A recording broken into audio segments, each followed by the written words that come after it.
pengalaman apa yang teman-teman tadi dapatkan ketika di pengadilan agama? Ada nggak?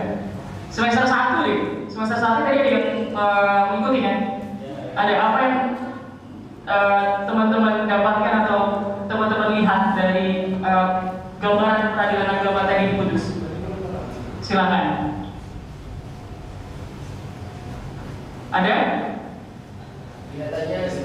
Kelihatannya sulit, tapi dalam kesulitan itu menjadi penasaran yang sangat tinggi. Wah, luar biasa.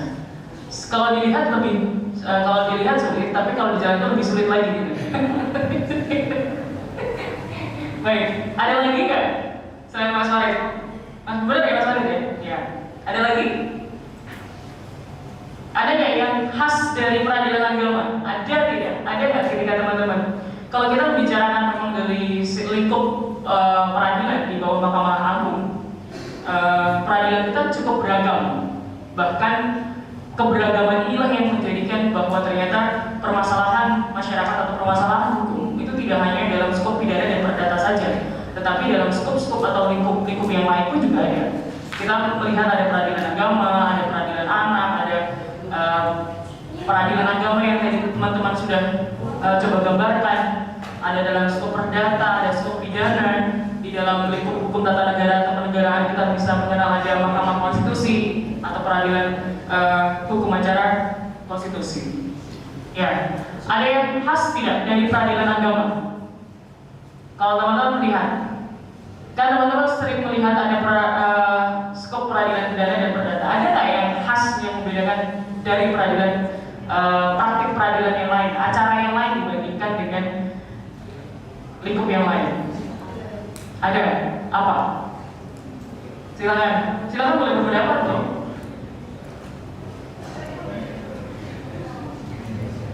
Tidak apa-apa. Silakan. Apa yang membedakan?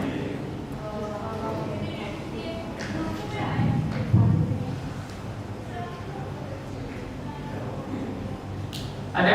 Ada yang menjawab dulu?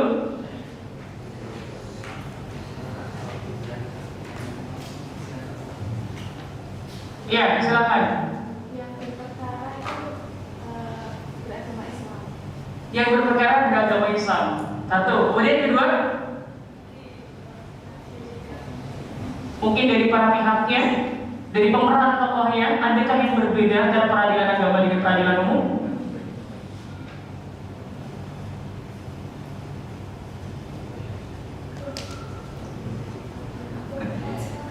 Ada? Ya, silakan. Apa lagi? Tidak ada jaksa. Inilah yang membedakan. Inilah ciri khas. Bagaimana peradilan agama kita? Bagaimana peradilan agama ini berbeda dengan peradilan umum? Tidak ada jaksa. Yang ada hanya ada pihak satu, ketua majelis, hakim anggota, panitera, saksi, kuasa hukum, tergugat dan penggugat. Berarti kalau tidak salah, saya mendapatkan bocoran dari panitia dan para netizen kalau misalkan kasusnya tadi berkaitan dengan perceraian dan perselingkuhan. Benar? Karena hari ini yang kita akan bahas adalah soal pihak ketiga atau orang ketiga yang hari ini sangat booming sekali selama kurang lebih hampir 1 bulan ini. Nah, teman-teman, hari ini saya tidak sendirian. Saya membawa partner terbaik saya. Ada Afif yang hari ini nanti akan lebih menyampaikan lebih dalam terkait dengan materi kita hari ini. Kemarin di briefing oleh panitia bahwa yang kami sampaikan hari ini adalah terkait dengan hukum secara umumnya. Karena teman-teman kemarin di dalam pesantren ini ada bentuk kolaborasi hukum di sini. Inilah yang menjadi khazanah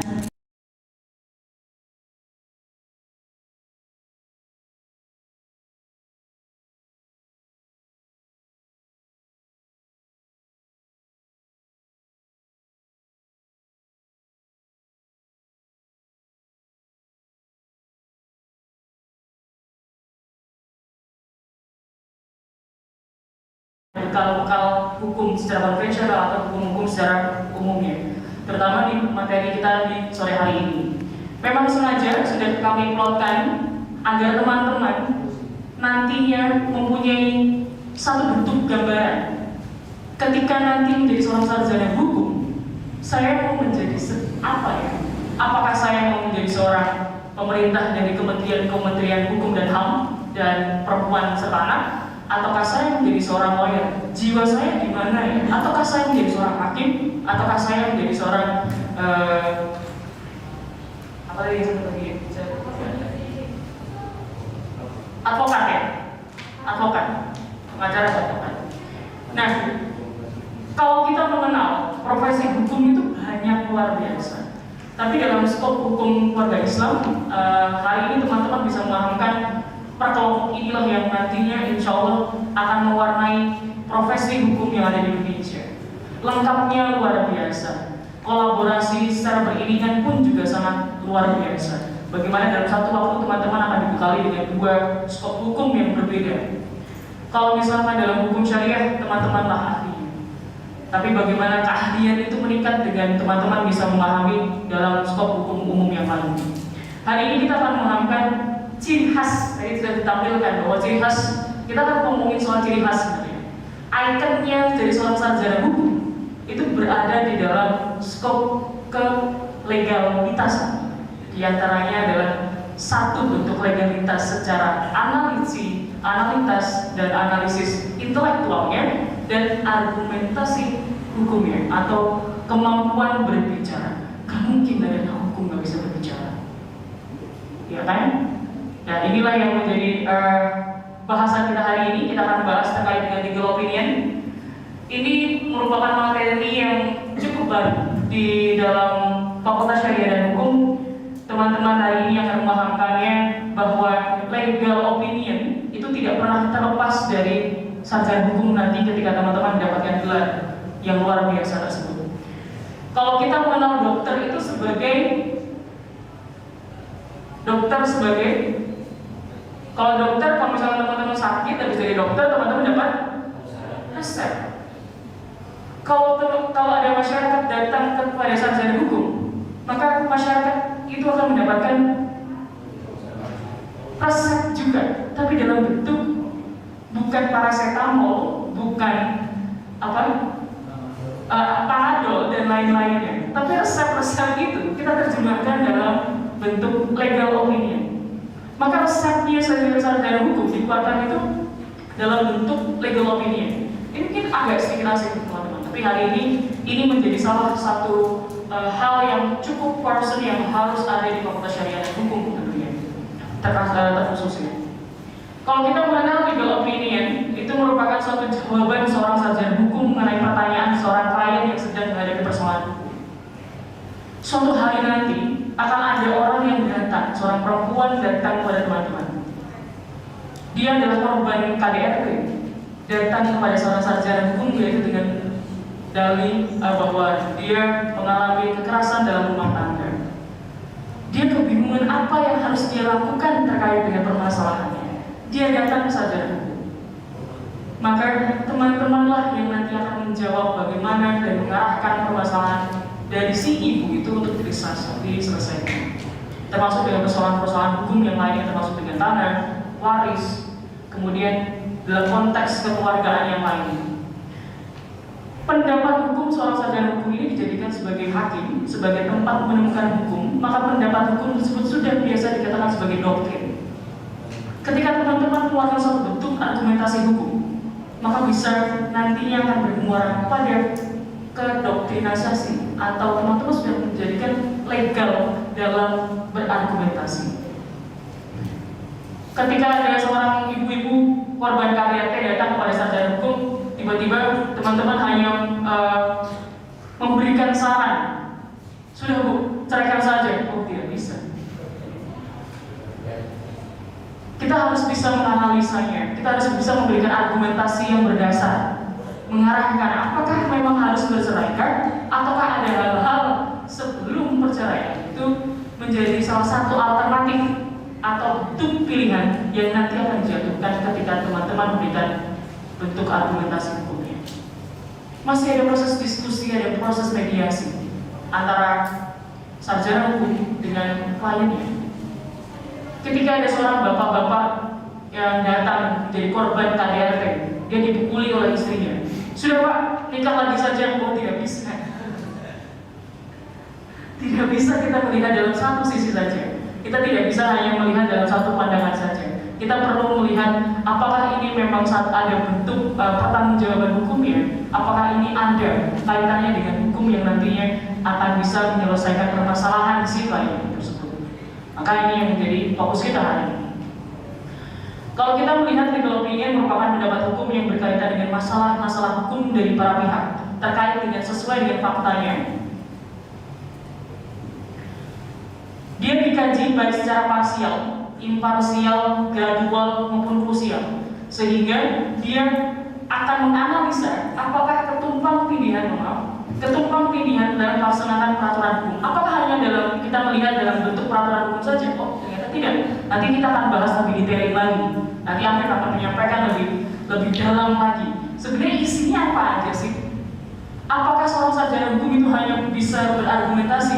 Ternyata tidak. Analisa-analisanya harus ditunjang dengan bentuk analisa-analisa dasar, sehingga itu akan menjadikan sangat-sangat bisa dipertanggungjawabkan. Maka bentuk legal itu bukan hanya dipandang sebagai bentuk autentikasi, tapi bisa dipertanggungjawabkan ke depannya. Selanjutnya,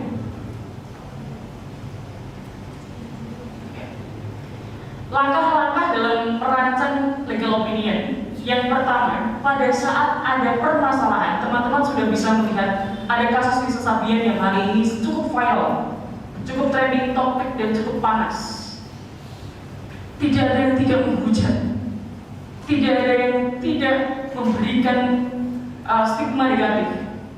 Tapi kita sebagai seorang sarjana hukum perlu melihat itu bukan hanya dalam satu sisi, tapi kita bisa melihat dari sisi yang lain dengan peran yang lain. Tidak memandang dari sisi kacamata netizen, tapi kita adalah netizen sarjana hukum. Maka nanti akan ada kita bahas lebih lanjut terkait dengan apa yang nanti akan kita pandangkan dalam kasus sesuai dengan peran masing-masing. Yang pertama, teman-teman dalam melihat legal opinion itu perlu mengidentifikasi fakta hukum. Jadi bukan berdasarkan atas asumsi atau atas isu, atas gosip-gosip yang beredar, tapi kita perlu melihat ada fakta hukumnya tidak di dalam kasus Lisa Sabian. Kita bisa mengkronologiskan itu dulu. Ada fakta hukum yang menjadi dasar objek analisa kasus. Apakah murni perselingkuhan? Apakah ini ada sangkut pautnya dengan hal-hal yang lain terkait dengan fakta hukum yang lainnya? Maka kita perlu mengidentifikasi bahwa masalah yang hari ini menjadi viral ini adalah masalah-masalah yang sesuai dengan faktanya. Kita mengklasifikasikannya dalam bentuk legal isu. Dan ini adalah contohnya. Ini adalah kasus dari LBH Kontras dari Kontras Surabaya terkait dengan tukar beli hak atas tanah bekas tanah desa di salah satu dukuh yang ada di Jawa Timur. Hal ini pertama kali ketika pada saat mengidentifikasi hukum, maka teman-teman perlu untuk melihat posisi hukumnya atau posisi kasusnya. Jadi diceritakan dulu kronologisnya seperti apa, sehingga izin. Oh ya, kronologisnya pada tanggal sekian, pada waktu sekian terjadi sebuah fakta hukum, yaitu misalkan pembunuhan, atau misalkan terjadi perkelahian antara si A dengan si B di jalan ini dengan nomor jalan ini. Secara rigid harus diceritakan bagaimana kronologis dari kasusnya. Kemudian yang kedua, kita perlu menginventaris, kita perlu mengumpulkan dulu peraturan-peraturan yang terkait dengan kasus atau fakta hukum yang ada. Bagian ini berisi atas uraian tentang dokumen-dokumen referensi. Dilihat dulu, kita kumpulkan dulu materialnya. Kalau di dalam toko bangunan, yang kita pasti beli adalah materialnya, bukan toko bangunan yang kita beli. Karena kita butuhnya adalah materialnya, pasirnya, kemudian gapik dan sekian-sekian. Hampir sama dengan itu ketika kita melihat fakta hukum yang kita inventaris adalah materialnya. Kasus ini Sasabian misalkan kita lihat ada tidak hal di dalam kompilasi hukum Islam yang terkait dengan perceraian? Oh ada, berarti ini ada satu tahunnya. Diinventaris dulu. Apakah dalam perceraian ini nanti kedepannya bisa masuk ke dalam ranah fakta hukum yang lain, ataukah sudah maksudnya sesuai dengan kasus hukumnya? Oh ternyata masih ada perlindungan hak anak dari masing-masing pihak. Kita inventaris dulu. Oh ternyata ada dokumen-dokumen peraturan perlindungan anak terkait dengan kasus perceraiannya. Lalu kedepannya ada pembagian harta antara si istri dengan si suami. Pada saat perceraian maka itu harus dibagi. Ada tidak di kompilasi hukum Islam? Oh ternyata ada. Maka itulah yang kita akan kumpulkan sebagai inventaris hukumnya. Contohnya adalah seperti ini. Dasar hukum pemerintah Kota Surabaya. Kemudian selanjutnya adalah terkait dengan, nah ini kita akan masuk di analisa hukum. Saat kita sudah menyelesaikan posisi kasusnya, saat kita sudah menguraikan kronologisnya, kemudian kita mengumpulkan bahan-bahan inventaris peraturannya, kita akan menganalisa hukumnya. Permasalahannya dianalisis dengan menggunakan acuan fakta hukum dengan aturan yang telah diidentifikasi. Nanti pada saat kita akan role play, teman-teman akan melihat kasusnya dalam sisi sudah sesuai dengan peran masing-masing. Apakah dalam sisi lawyer, yang grup lawyernya akan membela si tergugatnya atau si penggugatnya? Nanti dari sisi pemerintah, nanti akan memberikan satu pandangan ketika terdapat perceraian, apa yang akan menjadi titik tolaknya. Kemudian dari sisi hakim, bagaimana pada saat hakim melihat ada proses perceraian yang perkara perceraian atau isu yang sekarang sedang berkembang. Kemudian dari sisi yang selanjutnya pun juga sama, dari peran masing-masing, sehingga ada kompleksitas pandangan di sini. Dalam satu kasus atau satu fakta hukum kita bisa melihat beberapa sudut pandang di sini. Ini yang akan menjadi asik dan akan menjadi menyenangkan. Kemudian dalam analisa hukum itu harus dilengkapi dengan pendapat dan putusan pengadilan untuk memahami makna dari setiap aturan. Misalkan dalam kompilasi hukum Islam ada sebuah dalil atau pendapat dari tokoh muslim terkait dengan perceraian misalnya. Itu bisa ditambahkan dalam analisa hukum untuk memperkuat secara teoritiknya bahwa amal dalam hukum Islam itu sangat dihindari adanya perceraian. Dan karena bisa berakibat pada sekian-sekian poin 1, 2, 3. Itu akan lebih kaya akan dari fakta hukum atau penyelesaian fakta hukum nanti. Kemudian setiap kemungkinan dari jawaban harus dibahas dan dianalisa dengan argumentasi yang kuat. Ada data, ada fakta, ada teorinya. Kemudian inilah yang nanti akan menjadi poin utama dalam legal opinion adalah sesungguhnya ada di analisa hukum. Ini adalah contohnya. Ini menganalisa dari segi peraturan dan lain-lainnya. Di sini menggunakan pasal 28J ayat 3 terkait dengan hak asasi manusia, karena kasusnya berkaitan dengan masyarakat yang tercederai hak-haknya terkait dengan tanah. Maka dari pihak kontrasnya menganalisa dari segi peraturannya terlebih dahulu. Baik, saya akan lanjutkan. Yang keempat adalah kesimpulan hukum. Dalam kesimpulan hukum ini adalah menarik kesimpulan dari analisa yang telah dilakukan. Harus menjawab pertanyaan permasalahan hukum, bertentangan atau tidak? Diperbolehkan atau tidak? Ini berdasarkan hukum atau tidak? Lalu memberikan kesimpulan pada posisi klien ini pada umumnya. Maka inilah yang nanti teman-teman harus menganalisa secara tidak langsung apakah kasus yang Sasabian ini masuk ke dalam ranah hukum atau tidak. Dia bertentangan dengan permasalahan hukum atau tidak. Apakah perceraian diperbolehkan atau tidak. Nah ini nanti akan teman-teman analisa. Akan teman-teman coba jadikan sebuah pandangan dasar dalam melihat dalam suatu kasus ya. Nah Nah, ini adalah contoh kesimpulannya. Di sini dilihat bahwa memang ada tanah kekayaan kolektif warga NU, bla bla bla bla bla. Meskipun dengan persetujuan DPRD adalah melanggar hukum. Jadi kalimat yang disajikan adalah kalimat penegasan. Iya atau tidak, melanggar diperbolehkan atau tidak, bertentangan atau tidak. Dan dijelaskan secara rinci sehingga perjanjian tukar guling terhadap tanah tersebut batal atau tidak. Maka kalimatnya ada kalimat sarjana hukum banget ya. Kalimat legal opinion. Kemudian yang kelima adalah rekomendasi. Adalah sebuah advising atau sebuah saran ya, rumusan sejumlah rekomendasi yang harus dilakukan oleh klien. Rumusan rekomendasi strategi yang bisa dijalankan dalam penanganan perkara ke depan. Misalkan dalam proses perceraian, ibu nanti akan melewati mediasi terlebih dahulu. Dalam mediasi, ibu perlu untuk menerangkan mengapa sejujur-jujurnya terkait dengan permasalahan dalam rumah tangga, sehingga nanti mediator bisa memberikan arahan dalam penanganan perkara ibu dan suami. Gitu. Sehingga harus, kemudian yang ketiga yang paling harus teman-teman hindari adalah tidak boleh memberikan janji-janji. Misalkan teman-teman jadi seorang lawyer, udah ibu pakai jasa lawyer saya, pasti ibu akan menang. Dan bu, pasti akan beres.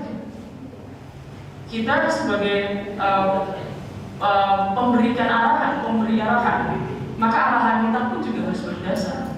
Kita tidak boleh memastikan nasib masa depan seseorang itu tergantung pada kita, tetapi bagaimana kita mengarahkan permasalahan itu agar bisa diselesaikan dengan baik. Itu tadi. Ini yang sering sekali salah kaprah kepada masyarakat bahwa stigma seorang sarjana hukum itu pasti berhubungan dengan kalah dan menang. Stigma terhadap hukum itu kalah dan menang. Padahal tidak. Hukum itu memang harus diciptakan dengan cara membahagiakan, dengan cara perdamaian. Jadi ada proses penyelesaian yang insya Allah bisa berujung dengan perdamaian. Karena ada lagunya ya, kalau tidak salah ya. Perdamaian. Dan ini adalah contoh dari rekomendasi, dan di sini dilihat ada uji materi yang dijadikan sebagai jalan rekomendasi dari kontras karena memang kasusnya akan berbeda, sehingga nanti teman-teman dalam melihat kasus yang ada sudah disajikan oleh panitia, nanti kita akan bedah bersama-sama dari sisi masing-masing peran. Untuk selanjutnya lebih dalam lagi terkait dengan materi muatan nanti akan disampaikan oleh Afif. Slide saya sudah habis, silakan Afif.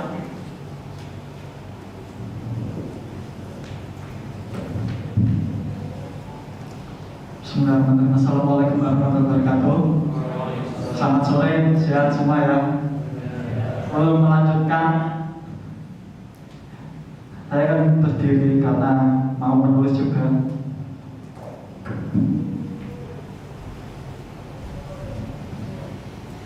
Jadi setelah teman-teman pahami tadi membahas tentang legal opinion, ini setiap sarjana hukum itu memang tidak lepas dari pendapat hukum ya, karena omongannya itu selalu berbobot, ada dasarnya, tidak asal ngomong seperti tadi terjadi perselingkuhan dalam pernikahan, solusinya cerai itu nggak bisa, karena dalam prosedur persidangan pun ada untuk perceraian harus ada syarat-syaratnya, maksudnya ada alat-alat bukti dan lain-lain. Jadi legal opinion ini sering ditemukan ketika kawan-kawan menjadi hakim. Enak nggak jadi hakim ketika tadi melihat peradilan semuanya? Enak loh hakim, cuman jadi moderator kan? Hakim jadi moderator, apalagi di pengadilan negeri ya, kasus pidana, hakim menjadi moderator antara perdebatan dengan jaksa penuntut umum dengan penasihat hukum terdakwa. Hakim kan cuma mengarahkan ini bagaimana, nah, gitu kan. Terus kalau dari pengacara, legal opinionnya itu ya ketika ada orang yang berkonsultasi, terus ini rekomendasinya yang paling penting. Ketika klien ini ngomong panjang lebar tentang kronologi permasalahannya, nah kemudian apa yang diinginkan dari klien? Apakah ini, misal pernikahan apakah ingin cerai, ataukah lebih setelah cerai ingin mendapatkan hartanya, terus kemudian ingin ke pengasuh anak jatuh kepada klien. Nah, itu rekomendasi ini muncul dalam LO. Nah, LO dalam pengacara ini hak dari klien. Jadi ketika orang itu konsultasi, nanti balasanmu ini apa? Balasan dari advokat ini apa? Ya ini pendapat hukum. Bahkan dari lawyer-lawyer kondang yang besar, itu harga LO bisa per lembar. Misal 1 lembar 200.000, sedangkan itu sampai ada yang 10 lembar. Nah, gitu. Untuk hakim LO-nya ya dalam surat putusan pasti ada pendapat hukum di situ. Sudah pernah lihat putusan pengadilan? Sudah. Nah, di situ kan ada duduk perkara, terus ada pendapat hukum baru ke putusan. Untuk nanti dalam sistematika, ini kan ada satu kasus posisi.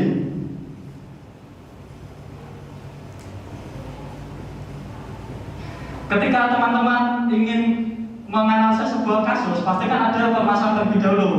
Nah, ini kita jelaskan secara sistematis, secara urut, mulai sejak kapan permasalahan tersebut ada. Misal permasalahan apa? Sasabian ya, sasabian. Perkaranya itu awalnya bagaimana? Sejak kapan isu itu berada? Terus kita jelaskan dari bahasanya kita buat secara baku ya, jangan bahasa-bahasa kayak SMS, kayak WhatsApp, gitu jangan. Jadi dalam LO itu harus menggunakan bahasa yang baku. Terus kemudian setelah permasalahan tadi diketahui, ada kalau tadi kan langsung ke dasar hukum. Tapi kalau teman-teman masih bingung ketika langsung ke dasar hukum, bisa ditambahi isu hukum.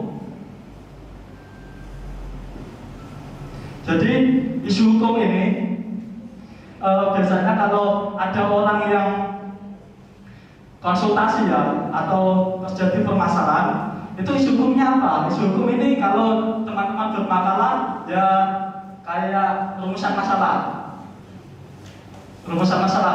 Kalau terjadi sebuah perselingkuhan, nah nanti apakah di isu hukumnya apakah orang tersebut dapat bercerai kayak gitu. Jadi itu yang dimaksud dengan isu hukum. Terus kemudian setelah isu hukum ada baru dasar hukum. Karena gini ya, untuk legal opinion, pendapat hukum ini tidak ada aturan yang baku mengenai sistematika. Jadi ada yang kasus posisinya langsung dasar hukum, ada yang bahkan langsung ke analisis baru kesimpulan tanpa rekomendasi itu ada. Kesimpulan dan rekomendasi jadi satu itu ada karena memang tidak ada aturan baku. Kemudian setelah misal dari kalau kasus Sabian apa ya? Misal dari sisi istrinya laki-laki itu minta cerai, kan bisakah bercerai? Terus dasar hukumnya apa? Pasti kan kalau kita mau bercerai ada alasannya ya. Nah, alasannya itu tidak hanya sebatas alasan, perlu adanya saksi, perlu adanya alat bukti. Dalam acara tadi ada ya, ada alat bukti kan? Ada, saksi ada ya. Ya itu dasar-dasar hukum, misal undang-undang apa yang dipakai untuk dasar ini bisa melakukan perceraian, misal undang-undang perkawinan. Kemudian ada KHI, nah itu kita buat poin-poin, misal 1 KHI, 2 apa undang-undang perkawinan, terus ketiga lebih detail lagi nggak apa-apa, kayak misal alat-alat bukti itu bisa dijadikan dasar hukum, terus ada saksi, terus kemudian analisis. Nah ini yang paling penting itu analisis, bagaimana kita bisa menganalisis sebuah kasus dengan kasus posisi tadi. Pertama, kasus posisi, permasalahan ini terjadi perselingkuhan, terus kemudian apa yang diinginkan orang itu, misal ingin bercerai.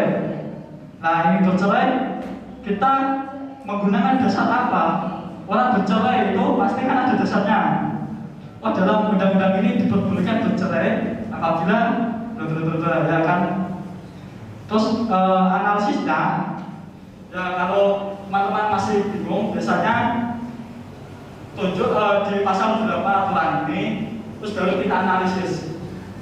Misal pasal sekian menunjukkan bahwa seseorang boleh bercerai apabila melakukan pihak suami melakukan perselingkuhan.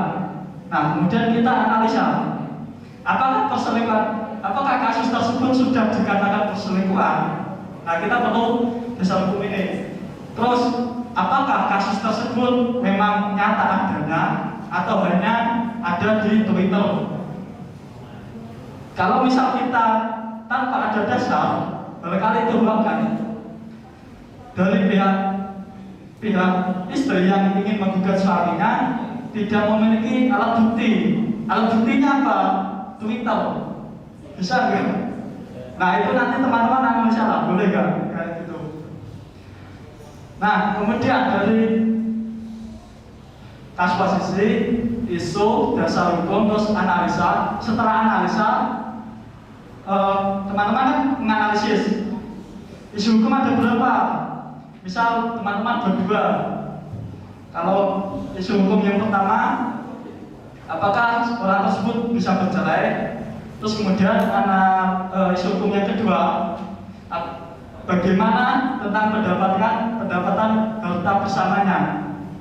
Misal ya, ini misal. Jadi kan urut 1 sama 2. Nah analisisnya itu kalau bisa juga harus urut. Analisis buat poin-poin pertama kayak menjawab, menganalisis dan isu hukum pertama. Bisa dipahami ya sampai sini ya? Terus kemudian kalau udah analisis isu hukum yang kedua. Jadi misal pendapatan harta bersamanya tadi bagaimana? Ini harus dijelaskan dalam analisis. Dari analisis kawan-kawan ini harus digunakan ketika membuat legal opinion. Kemudian kesimpulan, inti dari disimpulkan ada analisisnya, kemudian rekomendasi. Nah, rekomendasi ini apa yang diinginkan klien tadi? Kalau misal boleh bercerai, rekomendasinya apa? Apakah jangan bercerai dulu? Apakah langsung ke pengadilan atau bagaimana? Nah itu nanti karena memang setiap orang atau lawyer kan berbeda-beda pendapat. Nah ini teman-teman ada yang dari hakim, dari pengacara, ada yang lain-lain. Rekomendasi itu dibutuhkan. Kemudian dalam selain itu kan teman-teman mungkin lihatnya putusan pengadilan ya. Di situ kan ada penetapan putusan petitum. Inti dari gugatan itu kan ada tidak boleh pengadilan ini memutus apa yang tidak digugat. Misal si pihak penggugat hanya menginginkan bercerai tanpa adanya hal-hal lain. Jadi hal yang harus dibuat dalam putusan itu ya perceraian. Misal kok sampai hak anak, kok sampai harta itu kan tidak disertakan dalam gugatan. Nah itu tidak bisa. Terus kemudian untuk teman-teman sistematika ini sudah bisa dipahami. Karena setelah ini nanti kita akan praktek buat legal opinionnya. Iya. Untuk mempersingkat waktu memang kita sudah masuk ke sebentar lagi kegiatan maghrib, sehingga kita akan langsung praktik saja ya, untuk biar lebih panas lagi, untuk lebih lebih dekat lagi.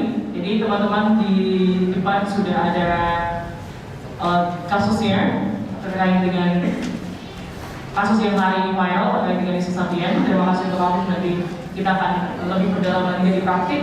Sambil berpraktik teman-teman boleh kita sambil diskusi, kita sambil bertanya. Silakan boleh bertanya kepada kami terkait bagaimana sebenarnya dalam menyusun kasus posisinya, bagaimana dalam berperan sebagai seorang hakim, bagaimana berperan sebagai seorang lawyer sebagai dalam sisi pemerintah. Nanti kita akan bahas dari pandangan dari sisi masing-masing playing atau dari masing-masing peran itu tadi. Nanti kita ternyata membahas satu isu hukum saja dari banyak sekali peran yang bernuansa hukum. Ini akan menambah khazanah atau menambah wawasan kita terkait dengan dunia hukum itu sendiri. Baik, silakan untuk bisa dimulai kasusnya, silakan untuk bisa saling rembukan. Untuk penganalisisannya menggunakan legal opinion. Teman-teman boleh menggunakan tadi yang disampaikan oleh Afif. Lagi-lagi memang dalam format legal opinion ini tidak ada format bakunya. Namun dalam beberapa hal yang perlu diperhatikan tadi sudah disampaikan oleh Afif sendiri adalah terkait dengan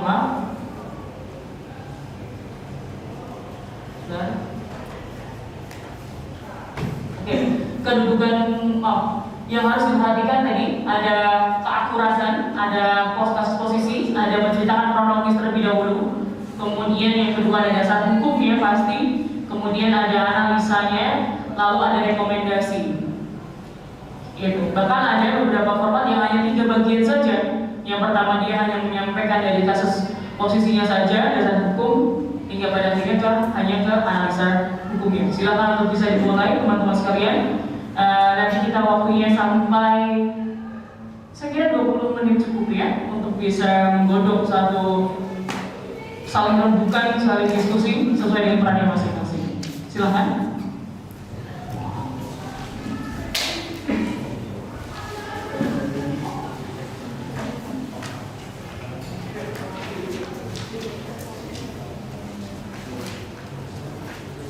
Yang dari kementerian dari sesuaikan peran kalian sebagai seorang menteri melihat kasusnya. Oh ini kamu akan diisi ya? Coba netralitas atau melihat pandangan sesuatu yang dari sisi hukum politik. Kalian berperan sebagai seorang akademisi, sebagai seorang pakar hukum politik. Jadi bukan sisi mahasiswa. Ya, ekonomi ya.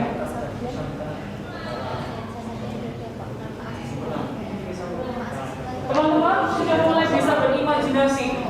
Jika besok saya menjadi seorang hakim, saya melihat kasus bisa sabian seperti ini atau kasus perceraian seperti ini, saya akan menjadi hakim yang seperti apa?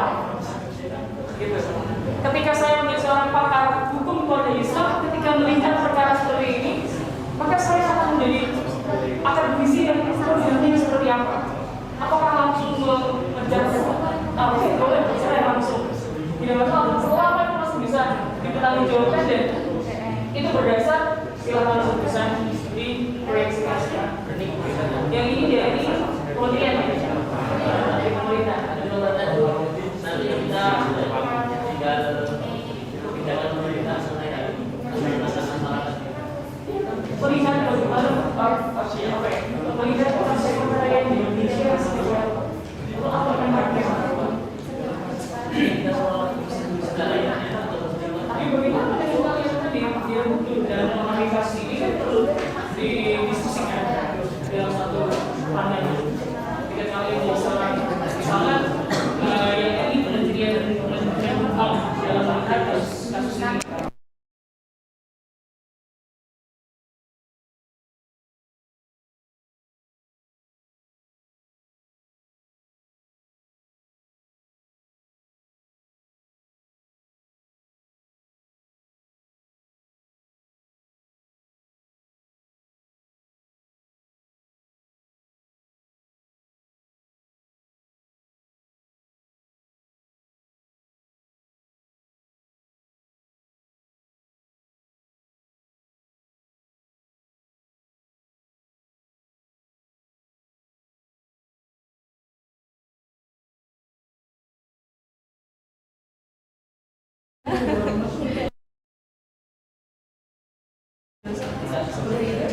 Sehingga kalau ketika kalian bisa pakarnya, ketika melihat seperti ini, maka kalian bisa apa sih dari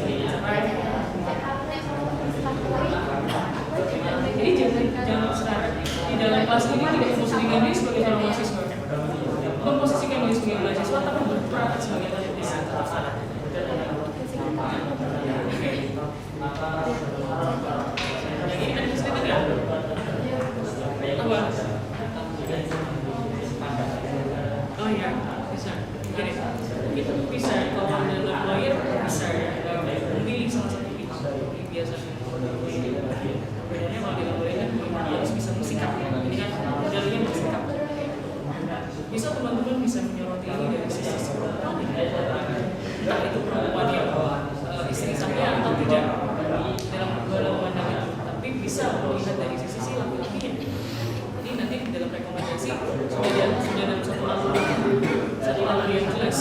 Kalau memang perceraian itu dibolehkan dengan adanya undang-undang ini sebelum berantakan. Tapi sebisa mungkin harus berarti proses mediasi. Sehingga pada saat nanti pembagian perlindungan anak, kemudian harta itu sudah sesuai dengan hukum syariah. Jadi kalian berperan sebagai lawyer syariah. Boleh itu kepada Islam.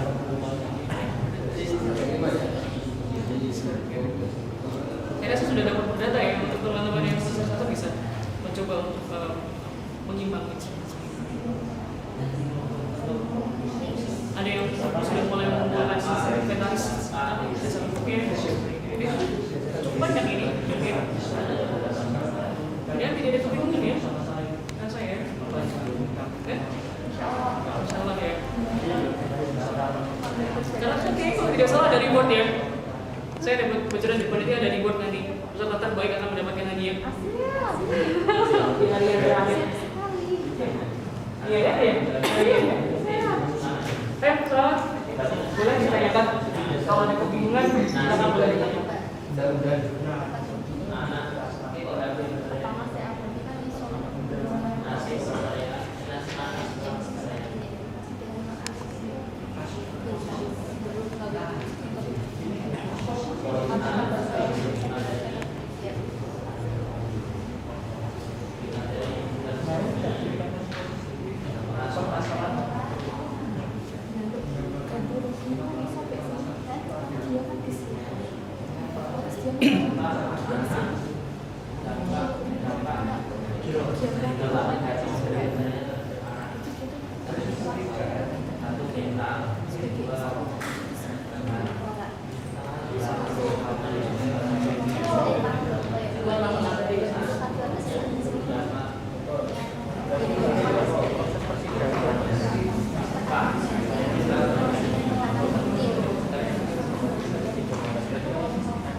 Teman-teman boleh ya untuk bertanya, jangan cuma untuk bertanya dan kita berdiskusi.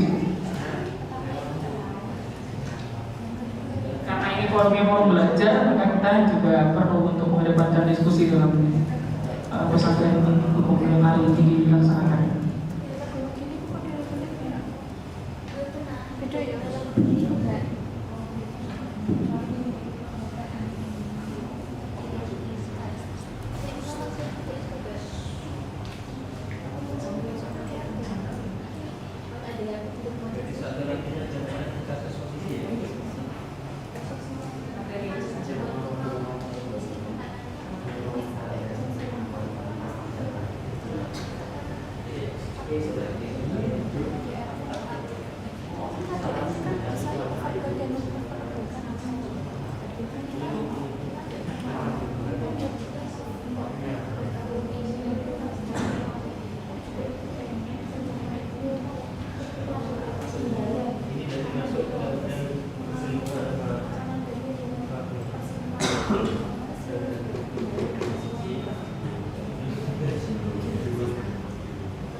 Jika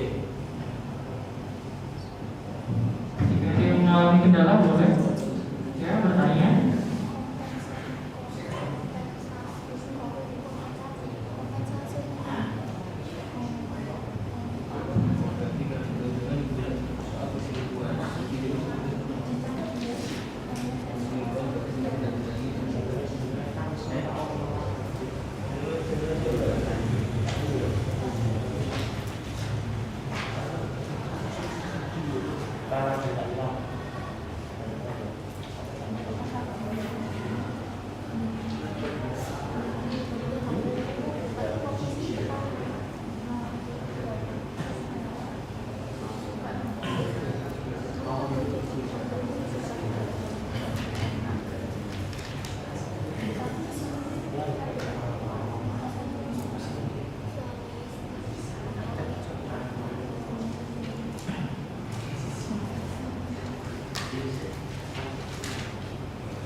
Teman-teman sekalian, nanti kita akan berhenti di jarum. Ini benar ya jamnya ya? Benar? Ya, nanti kita akan berhenti di jarum panjang di angka yang keempat ya.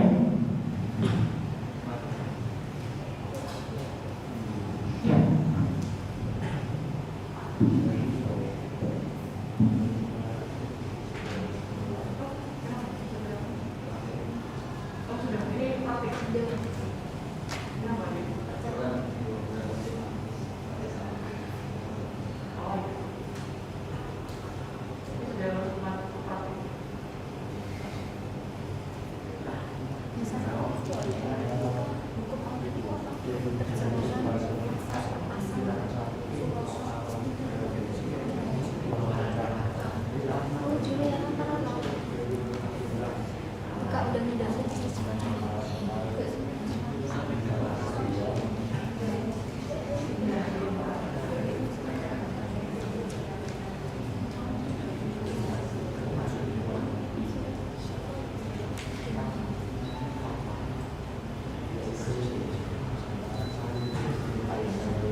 Bu Am, Iya. tanya.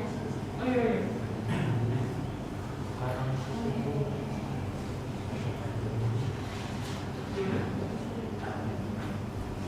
Kalau kasus perceraian itu kan masuknya perdata. Kalau misal ini nanti kita ingin menuntut kayak kompensasi seperti ini gimana? Karena korban itu karena diselingkuhi dia merasa dirugikan karena tekanan batin. Ada tidak ketika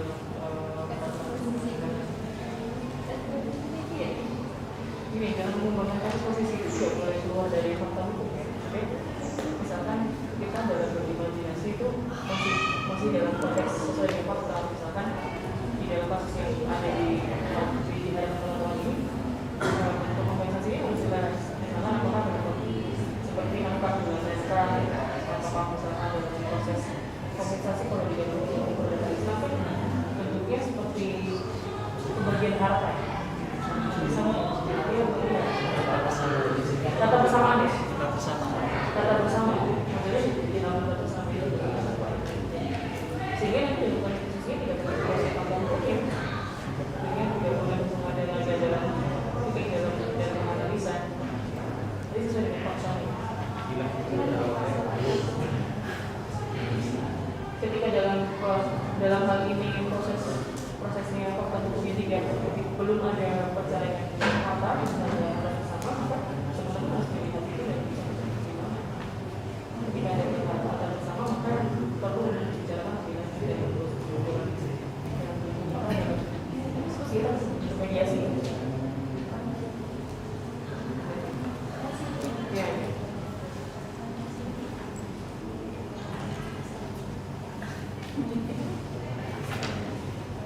Ini dibuka lagi kombinasi hukum Islamnya itu kombinasi hukum Islam dengan kata perdata.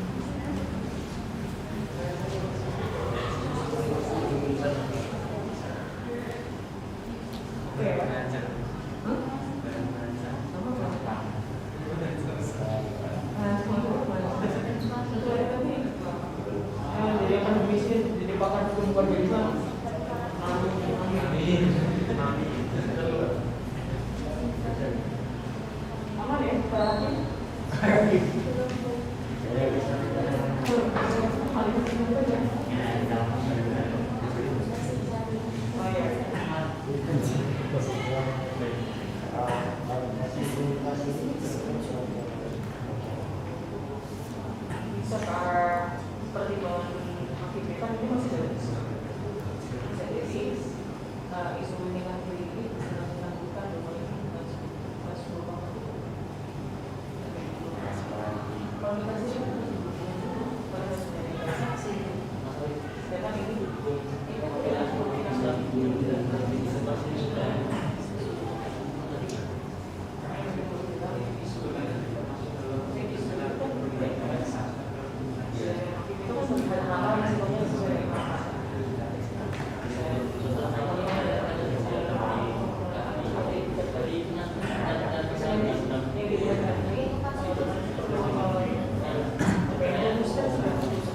apakah saya bisa melakukan diri saya menjadi seorang yang sasabian? Apakah saya melakukan perceraian mereka? Tidak. Kalau misalkan saya tidak lagi perceraian, kenapa? Kalau misalkan saya melakukan perceraian mereka, juga karena apa? Sehingga kompleksitasnya itu bisa dilihat sebagai proses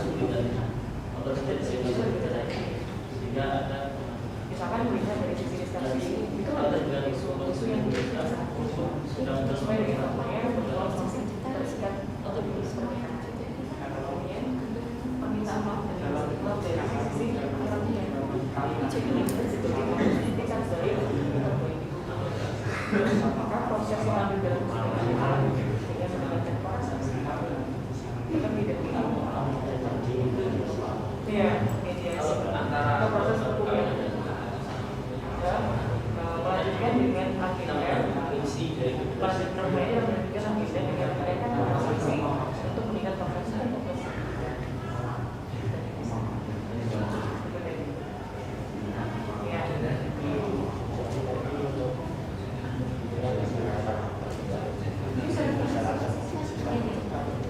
ya bagaimana caranya dalam berdiskusi ini jadi nantinya menjadi sangat menarik. Kan ini majelis ya, sebenarnya udah pas ya dalam bentuk majelisnya.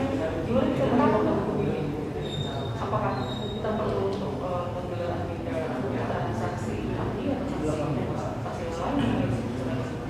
Karena melihat euforia masyarakat kan kami perlu ada perkembangannya yang lebih dalam. Ya, kemudian ahli hukum kuadrisa dengan mendengar keterangan harus mendengar dari sisi pengacara, mendengar dari sisi pemerintah dan alat bukti. Jadi seperti itu ya di dalam persidangan yang di pengadilan agama Kudus tidak bisa orang melihat bu, sekarang saya lihat ibu buka belum ibu cerai aja sama suami yang pergi sekarang ini perlu dilihat. Penimajinasi itu bisa saya menjadi hakim itu harus menjadi hakim masyarakat. Hari ini kita simulasikan.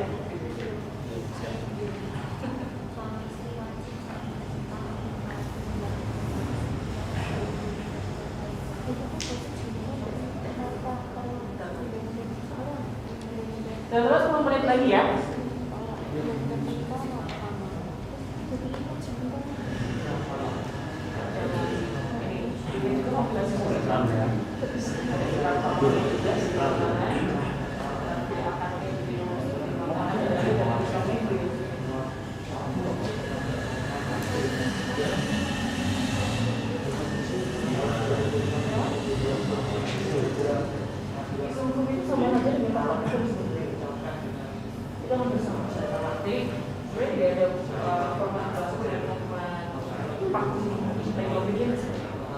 Tapi dalam hal ini yang sangat diperlukan dalam legal opinion adalah analisa hukumnya.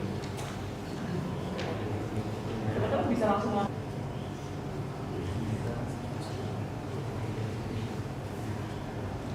mungkin nanti dari sedikit keluarga Islam karena saya masih kurang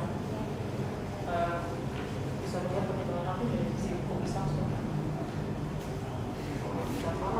Artinya dari beberapa wakil yang lainnya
Oh, sebentar dulu.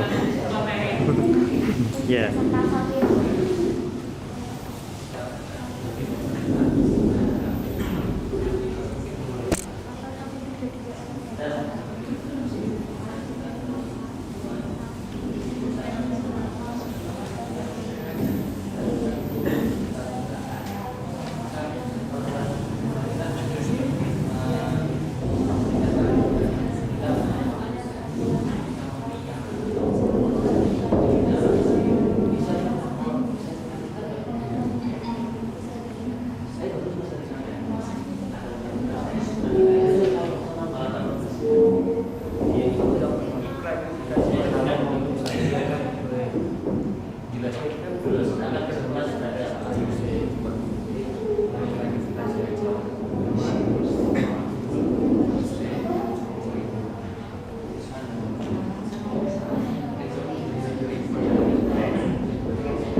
Baik, teman-teman sudah menunjukkan jawabannya dengan kalimat. Sudah selesai ya?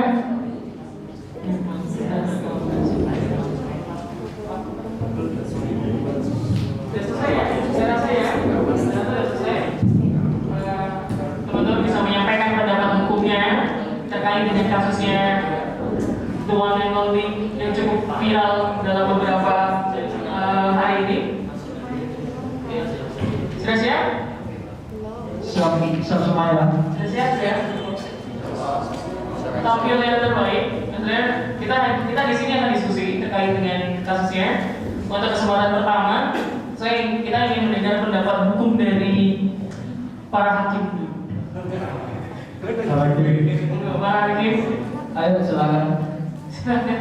para hakim, Kak biar para hakim ini lantang dalam memberikan pendapat hukumnya. Monggo silakan.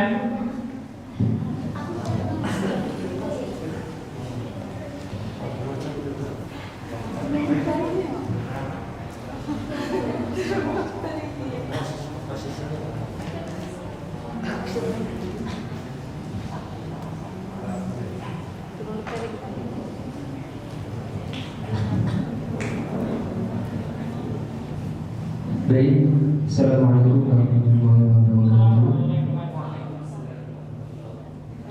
Di sini kelompok saya sebagai hakim. Nanti kita akan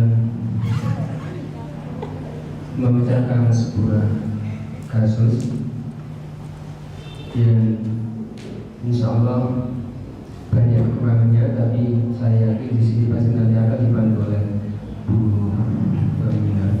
Ya.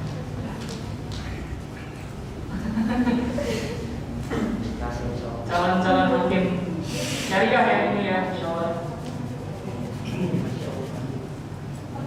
Kasus yang pertama kasus posisi, di mana kasus ini yang terkait mengklarifikasi tentang Haris Safian dan Nisa Sabian. Kasusnya sendiri terjadi sebuah perselingkuhan yang mana melibatkan para pemain Gambus Sabian, yaitu yang diantaranya Ayus Sabian dan Nisa Sabian. Perselingkuhan ini diketahui sejak kurang lebih 2 tahun, yang mana di antara Vivi Fabius memergoki chat suaminya yang tidak direncanakan sama sekali. Semisal biasanya itu tidak disengaja membuka HP-nya si suami, dan ternyata ada chat yang menjadi sebuah penasaran. Itu lagu dangdut ya, Pak Hakim ya? Sebelum mati aku jadi penasaran. kurang lebihnya seperti itu. Setelah kejadian itu, Ayu semakin penasaran dan semakin mengklarifikasi kepada teman-teman semua, apa memang iya, apakah ini hanya sekedar lelucon apa gimana. Dan hasilnya itu memang bisa dikatakan sudah menjalin hukuman larang kurang lebih 2 tahun. Itu sebagai kasus posisi kurang lebihnya seperti itu.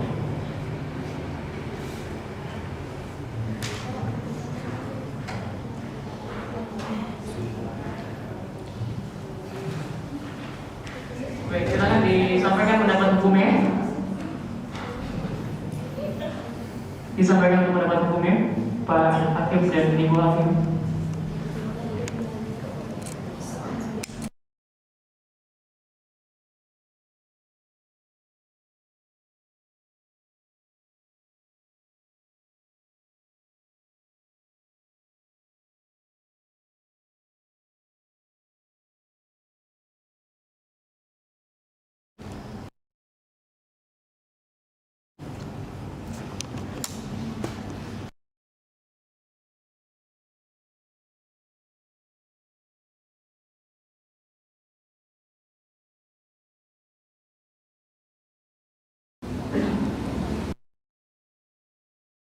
Pak Hakim dan Ibu Hakim, bagaimana pendapat Bapak dan Ibu Hakim terkait dengan kasus yang hari ini menjadi trending topik?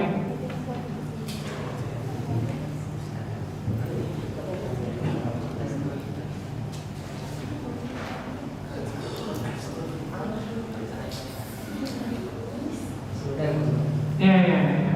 Oke. Sudah siap? Baik, kalau begitu gini, untuk mempersingkat waktu. Tadi kronologisnya sudah sedikit disampaikan oleh para hakim. Sekarang kita coba dengarkan dulu pandangan dari pemerintah terlebih dahulu, bagaimana memberikan tanggapan dari kasus yang terkait dengan Nisa Sabian dalam isu hukum keluarga Islam yang mengarah pada isu perkara perceraian dan perselingkuhan. Silakan untuk pendapat hukum dari para menteri.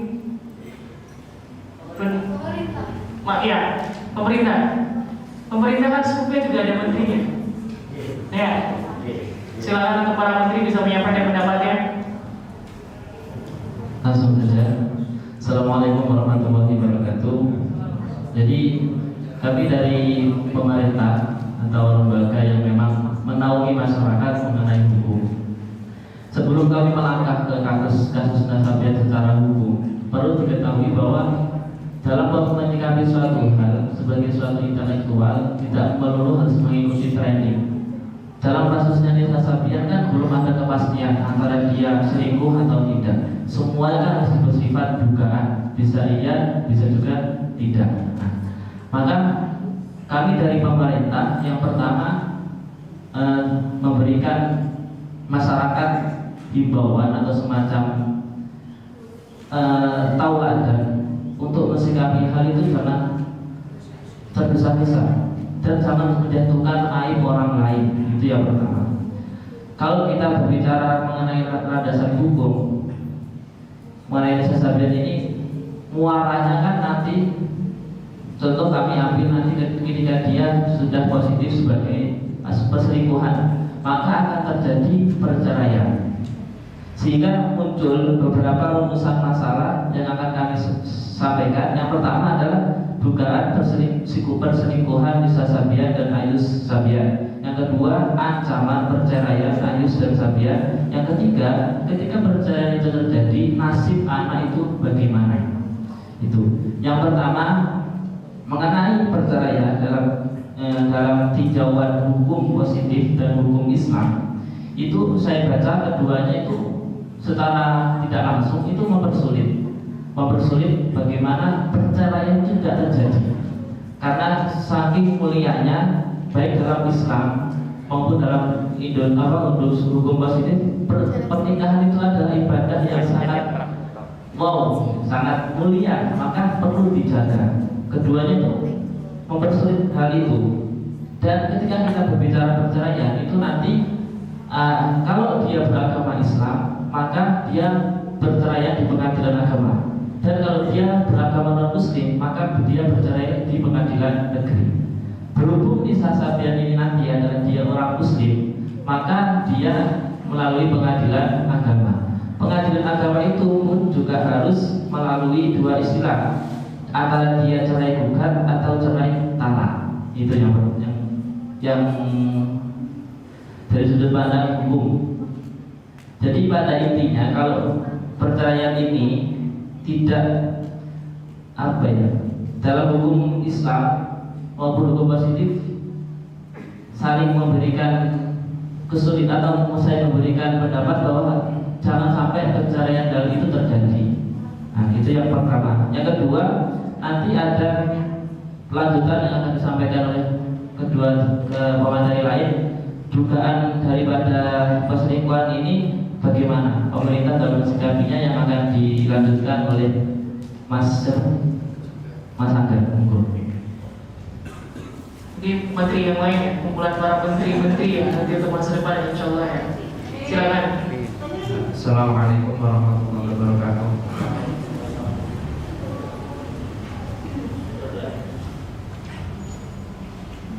Bismillahirrahmanirrahim. Melanjutkan pembahasan tadi.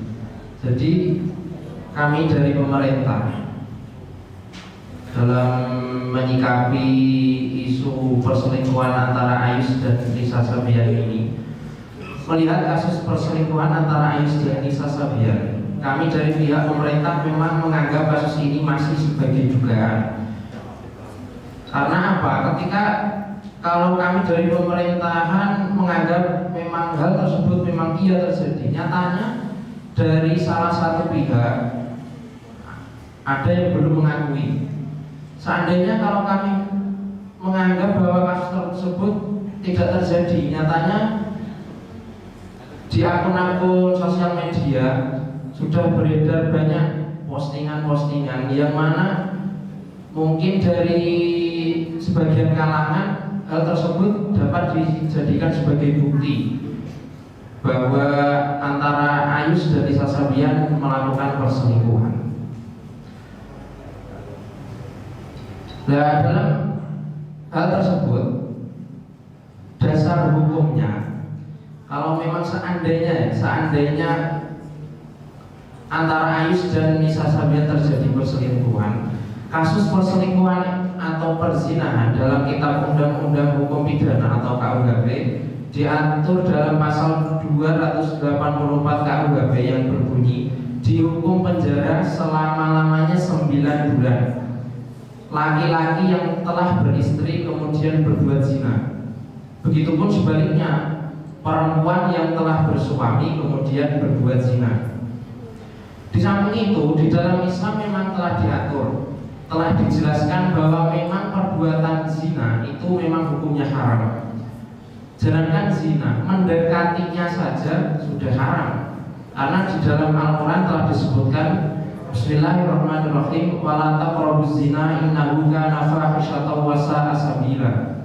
Dan janganlah kalian mendekati perbuatan zina, karena perbuatan tersebut merupakan sesuatu hal yang sangat keji dari lafadznya dengan bentuk la taqrabu itu fi'il nahi. Itu kalau dalam usul fikih itu dapat diartikan sebagai perbuatan yang dilarang atau haram. Nah, dalam menyikapi kasus ini, kami dari pihak pemerintah ingin melakukan suatu langkah awal. Sebelumnya, munculnya kasus seperti ini, kalau kami lihat, itu kan karena telah beredar berbagai bukti perselingkuhan antara Ayus dan Nisa Sabian di akun-akun sosial media. Nah, kami sebagai pemerintah ingin melakukan suatu hubungan kerjasama dengan yang memiliki sosial media Google. Karena begini, selama ini kan memang Google lah yang telah menjembatani adanya berita-berita hoax atau yang semacam itulah, sehingga dengan adanya kerjasama kami dengan Google, nantinya Google akan membuat semacam sistem keamanan yang mana ketika ada orang yang ingin memposting atau mengunggah berita-berita yang sifatnya provokasi gitu ya gitu. Nah, Google dapat semacam menyaringnya dulu sehingga berita yang sampai di akun sosial media menjadi berita yang tidak hoax lagi. Nah, di samping hal tersebut kita lakukan untuk menangani kasus ini. Ya, kalau pepatah kan katanya sedia payung sebelum hujan. Ya, kita melakukan hal tersebut agar di kemudian hari kasus-kasus seperti ini tidak terulang kembali. Ya, dari saya seperti itu. Sekian, terima kasih. Wassalamualaikum warahmatullahi wabarakatuh. Silakan menteri yang lain boleh menambahkan jika ada yang menambahkan. Langsung untuk membersihkan waktu ya. Nah, untuk membersihkan waktu dari kami yang pertama, sesuatu yang belum pasti tidak bisa dihukumi, harus menunggu kepastian baru bisa ditindaklanjuti. Yang pertama, dari pemerintah harus bersikap hati-hati dan bersikap sangat teliti untuk menangani suatu kasus. Yang pertama. Yang kedua, seandainya kasus ini berlangsung terus akan berakibat kasus ujaran dan penghinaan maksudnya. Kasus ini akan berdampak kepada banyak sekali aspek. Moralitas, etika masyarakat bermedsos juga akan semakin turun. Maka kami sepakat dengan Mas tadi, perlunya pemerintah itu mengkontrol daripada media sosial masyarakatnya, sehingga kasus Sabian ini menjadi pelajaran juga, menjadi pelajaran penting untuk masyarakat, bahwa masyarakat itu tidak ada bagiannya sendiri untuk menangani kasus. Semuanya itu ada bidangnya masing-masing, tidak semuanya berbicara.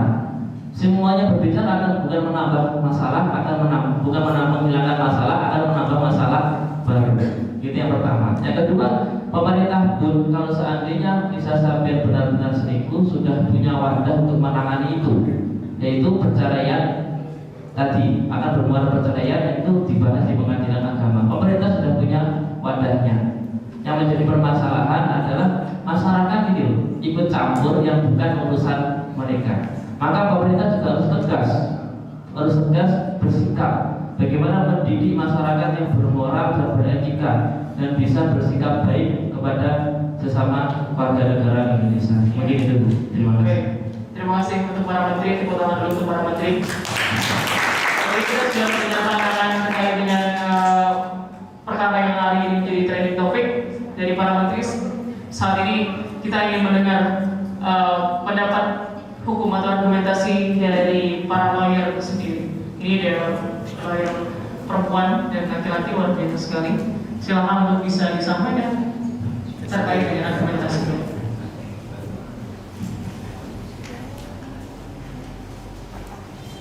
Warahmatullahi wabarakatuh. Waalaikumsalam. Untuk mempersingkat waktu biar bisa pada mati. Menurut pasal 1 Undang-Undang Nomor 1 Tahun 1974 tentang perkawinan menyebutkan bahwa perkawinan adalah ikatan lahir batin antara seorang pria dengan seorang wanita sebagai suami istri dengan tujuan membentuk keluarga yang bahagia dan kekal berdasarkan ketuhanan Yang Maha Esa. Pada pernyataan tersebut kita harus menggarisbawahi perkawinan adalah ikatan lahir batin. Kemudian kalau kita melihat pada kasus yang terjadi pada poin kedua di mohon doa tersebut disebutkan bahwa saat ini Ayu sendiri sudah berpisah rumah dengan Riri. Dari sini kita bisa menarik kesimpulan bahwa sudah tidak adanya lahir batin, ikatan lahir batin, atau kemungkinan pihak dari istri ini sudah tidak ingin ada ikatan lahir batin begitu.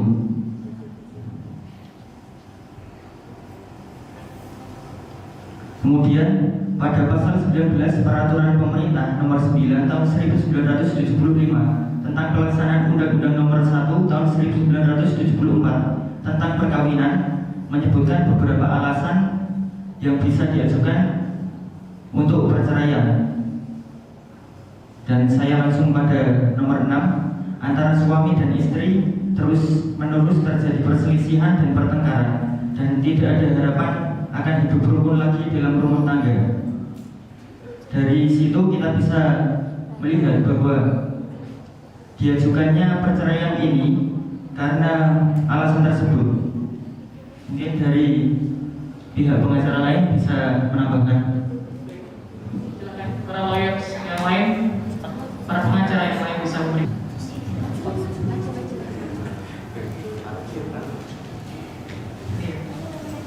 Dr. Zahra SHMH, silakan bisa memberikan praktisi dari segi hukum agama. Assalamualaikum warahmatullahi wabarakatuh. Dalam KAI pasal 105 nomor 1 tahun 1991, contoh pasal 33 nomor 1 tahun 1974. Bisa dijawabkan mungkin Bu mic-nya biar terdengar di belakang.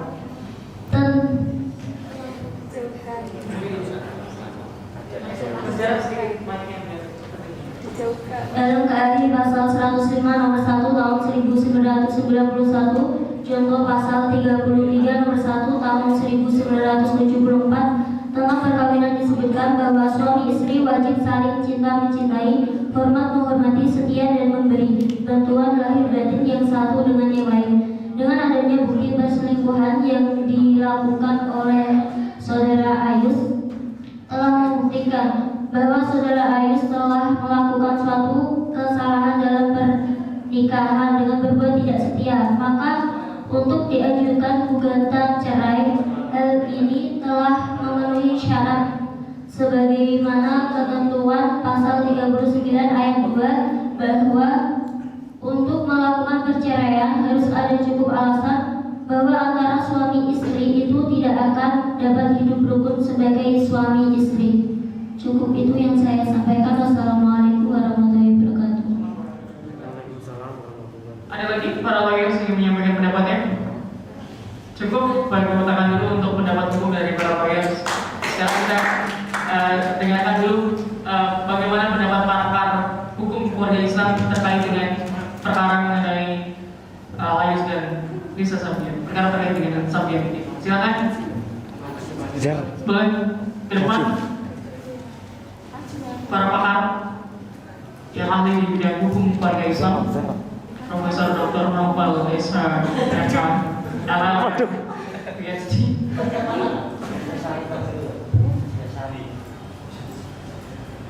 Assalamualaikum warahmatullahi wabarakatuh. Saya di sini menanggapi dari kasus Lisa Sabian dengan rekan kerjanya yaitu Ayus, ialah berupa kasus perselingkuhan yang mana dari pihak lelaki sudah memiliki keluarga dan dapat menyebabkan hubungan perceraian. Di sini saya netral ya, tidak mendukung antara Ayus ataupun Lisa Sabian. Hal ini diperkuat dengan pengakuan dari sang adik kandung dari Ayus sendiri dan telah memberikan bahwa hubungan pertemanan tersebut sudah terendus 2 tahun yang lalu.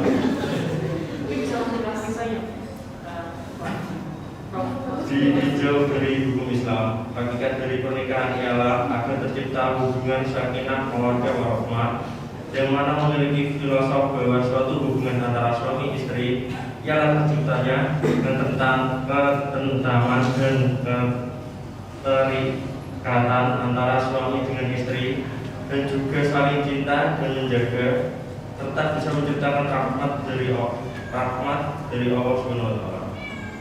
Dan menanggapi dari kasus Nisa Sabian, bahwa hubungan perselingkuhan dapat menimbulkan suatu perceraian. Hal itu sudah diriwayatkan di dalam hadits Muslim Daud Hakim bahwa suatu yang halal tetapi sangat dibenci oleh Allah adalah perceraian.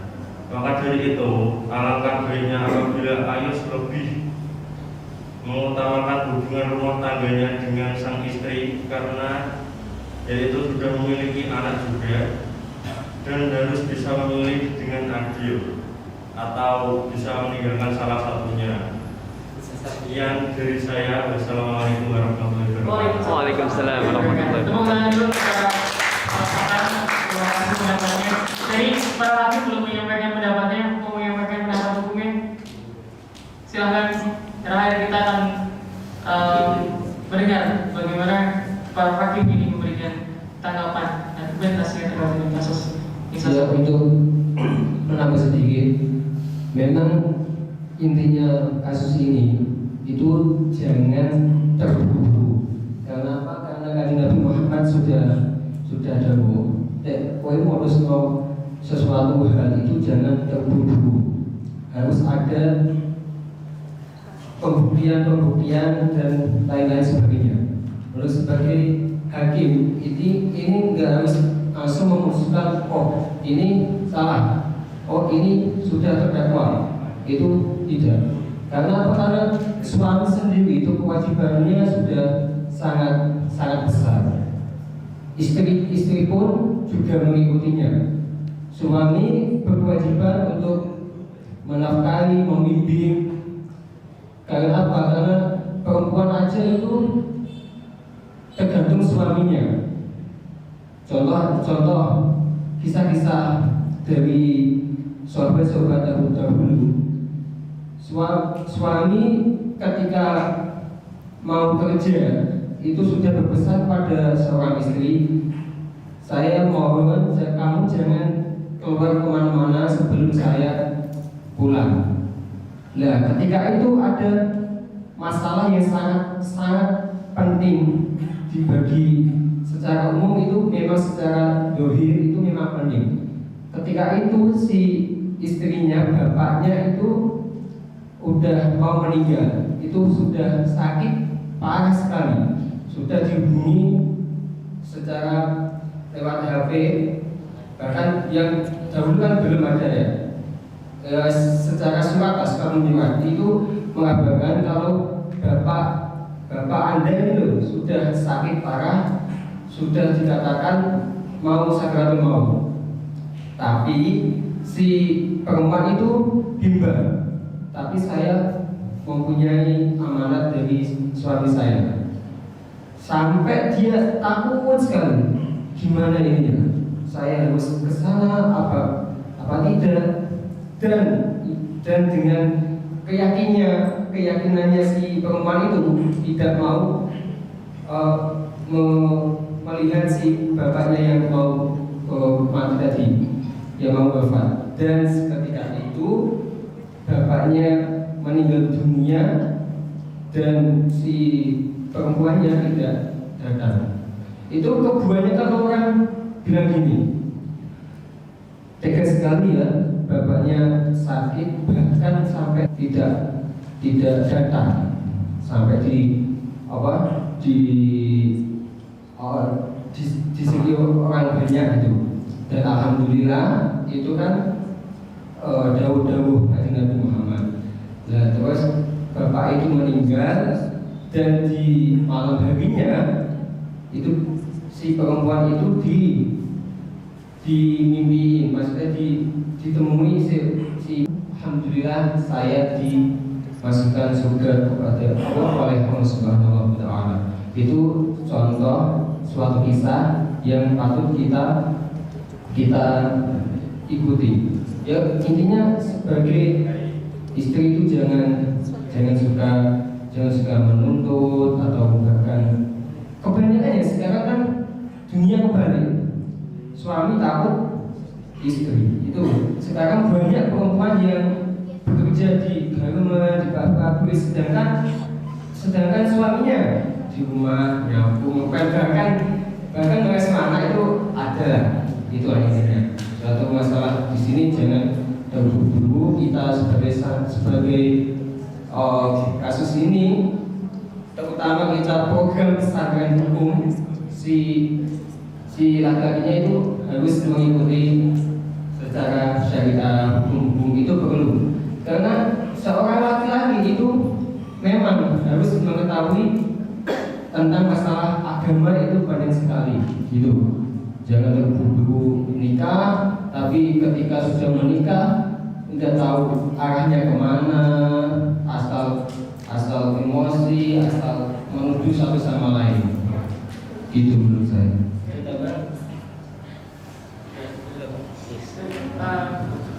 Ya, terima kasih untuk para hakim, tepuk tangan juga untuk para hakim.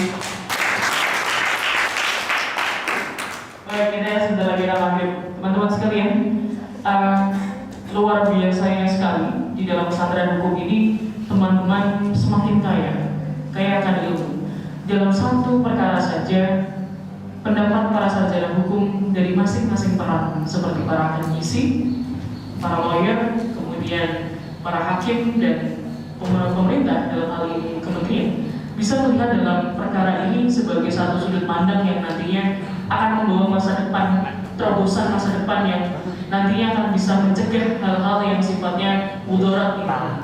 Tadi dari segi hukum Islamnya teman-teman sudah sangat kompleks kita sekali mau membahas mengenai bahwa kita mendekati zina saja itu udah haram, apalagi kita berbuat mengulang min zalimnya gitu.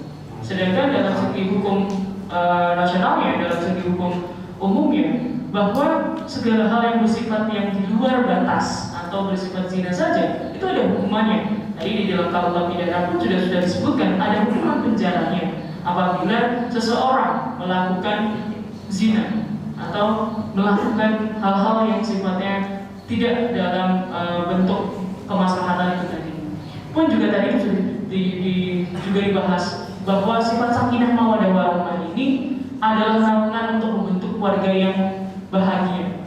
Maka ujungnya ketika teman-teman nanti menjadi seorang sarjana hukum, seperti inilah kondisinya. Bahwa proyeksi nanti menjadi seorang sarjana hukum itu tidak hanya terbatas menjadi seorang lawyer, tapi bisa menjadi seorang akademisi, bisa menjadi seorang hakim, bisa menjadi seorang jaksa, bisa menjadi pemerintah dari segi kementerian dan sebagainya. Bahwa ternyata keilmuan hukum, kekayaannya berada di umat, keindahannya berada di perdamaian, keindahannya berada di kebahagiaan. Inilah yang nanti akan teman-teman pecahkan sebagai seorang sarjana hukum. Terkait dengan kasusnya Nisa Sabian, kita akan melihat bagaimana perkembangan ke depan. Terima kasih untuk seluruh pendapat dari teman-teman, luar biasa sekali. Tadi dalam sepersekian waktu sudah menggodok perkara ini dari segala bentuk sisi peran, yang nantinya insya Allah teman-teman bisa mensimulasikan. Hari ini adalah langkah awal untuk mensimulasikan masa depan. Mau menjadi sarjana hukum yang seperti apa saya mau membawa kasus, setiap kasus yang hari ini trending topik itu dalam bentuk apa. Tentu saja kita memberikan solusi tanpa caci maki, kita memberikan dasar tanpa berkelar-kelar. Kita terus menyampaikan terkait dengan analisa-analisa keilmuan intelektual kita. Sekali lagi untuk para panitia pesantren hukum, saya dan Afif berterima kasih banyak karena mempertemukan dengan calon-calon sarjana hukum yang nantinya akan membuat terobosan-terobosan yang baru untuk masa depan, khususnya di hukum keluarga Islam untuk Indonesia. Sekian dari saya dan berdaya. Wassalamualaikum warahmatullahi wabarakatuh. Waalaikumsalam warahmatullahi wabarakatuh.